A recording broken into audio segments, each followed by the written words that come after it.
My name's Scott Morgan. I just moved to Ossipee about a couple years ago. I did grow up in Conway and Tuftonboro, so I'm not too much of an out-of-towner. And so the reason for me running for the zoning position is I didn't really appreciate the way how the town Ossepee's been running, and I'd like to, instead of trying to change things from the outside in, maybe from the inside out. And in terms of my background, I've been a builder for quite some time. I also went to architecture school and have a master's in construction management.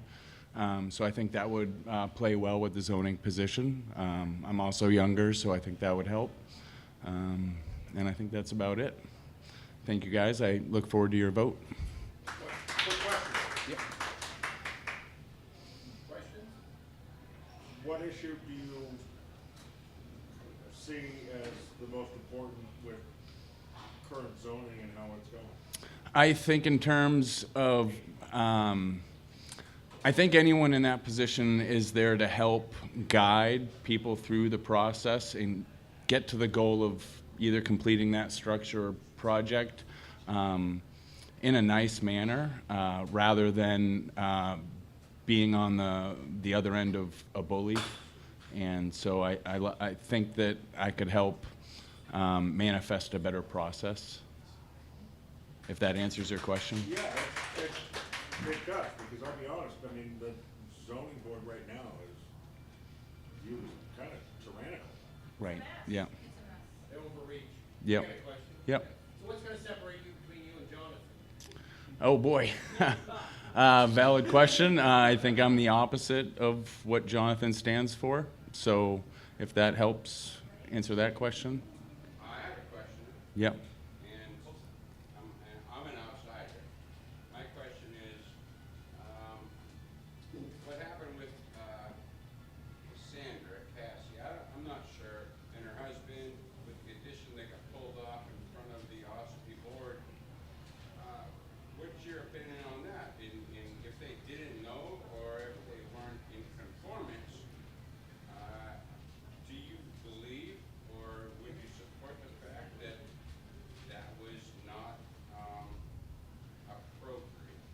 I do not think that how that situation was resolved was appropriate at all. I think that the people involved all had a conflict of interest, and so I don't think it was fair to Cassie or anyone else that was on the receiving end of that, especially to the catastrophic event of where it was torn down and on taxpayer bills.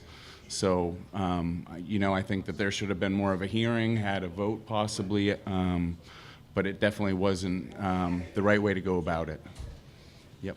So basically, you're saying that there should be a protocol for everything, and right now, there's not a protocol in place? Yes.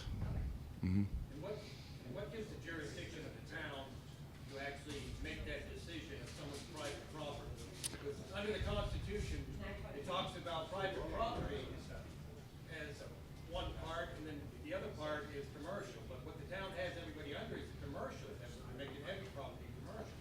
And they don't have the right to dictate, how they can go ahead and enforce such, commercial laws on their private property.